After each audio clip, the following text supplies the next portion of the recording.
Moi, je suis Brenda Wanabo, épouse Ipézé. Je suis une des 7 prisonnières politiques qui a été déportée le 23 juin 2024 en France métropolitaine.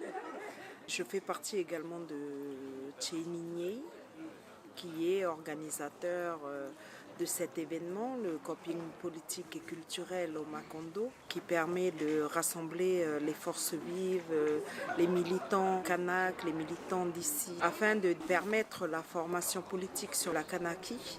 C'est une histoire, c'est une lutte qui est peu connue ici en France.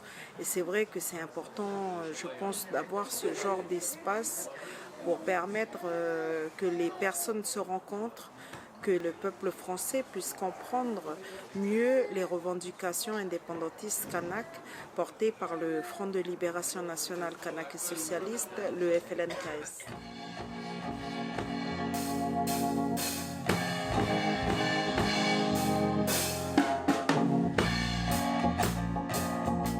Après plus de 16 mois, par décision judiciaire avec les autres prisonniers, on ne s'est pas vu.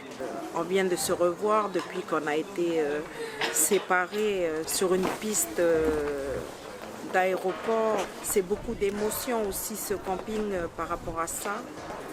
C'est un moment unique, je pense. Je crois que ça a été très important pour Christian Théin, notre président, pour Yewa, pour Dimitri, mais également pour Guillaume et Steve, qui sont de tout cœur avec nous. Le fait de pouvoir se retrouver, ça a été quand même un sentiment vraiment très, très particulier pour, je pense, chacun d'entre nous.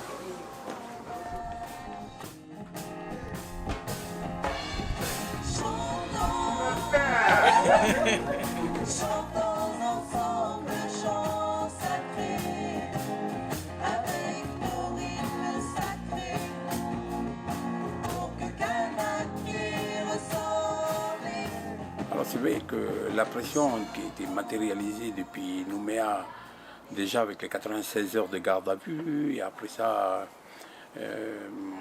en menottes dans l'avion pendant pratiquement plus de 48 heures encore dans l'avion menotté, avec des toilettes ouvertes, et il n'y avait pas d'intimité, je veux dire. Mais ça, je ne pensais pas que l'État français était encore en capacité de faire ces choses-là au XXIe siècle. Pratiquement 1 an, je suis resté enfermé en isolement. Je veux dire que c'est quand même des situations très très difficiles à vivre pendant ces périodes-là. Mais surtout qu'avec les responsabilités que j'avais, je pense que toutes les conditions étaient faites pour me tirer loin du pays et puis des enjeux politiques qui sont en train de se jouer localement, quoi. Mais je trouve dommage qu'on exerce encore ce genre de situation dans un pays où on parle en permanence du droit de l'homme.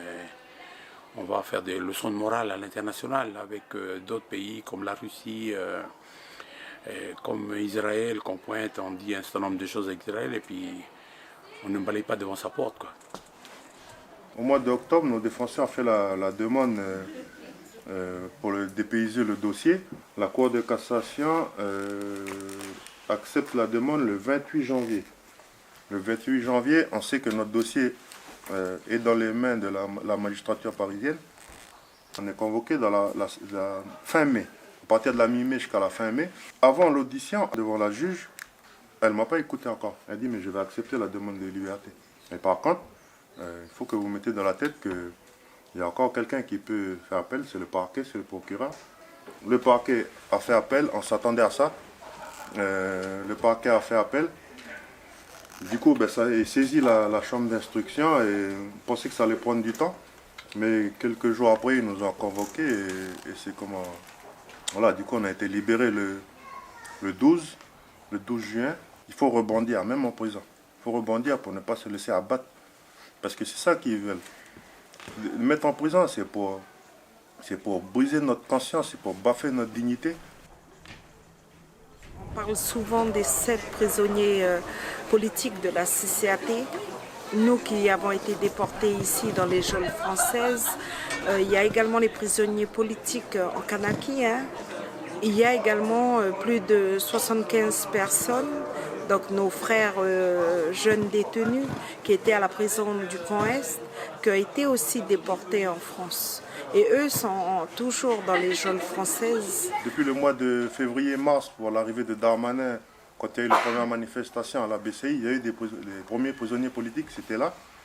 C'est bien qu'on est sorti, mais voilà, il y a encore les camarades qui sont là-bas. En même temps, on dit, ben, ok, ben, on est libre. Ma personne est libre, mais par contre, mon peuple n'est pas libre encore. C'est pour ça qu'on va continuer à faire le travail.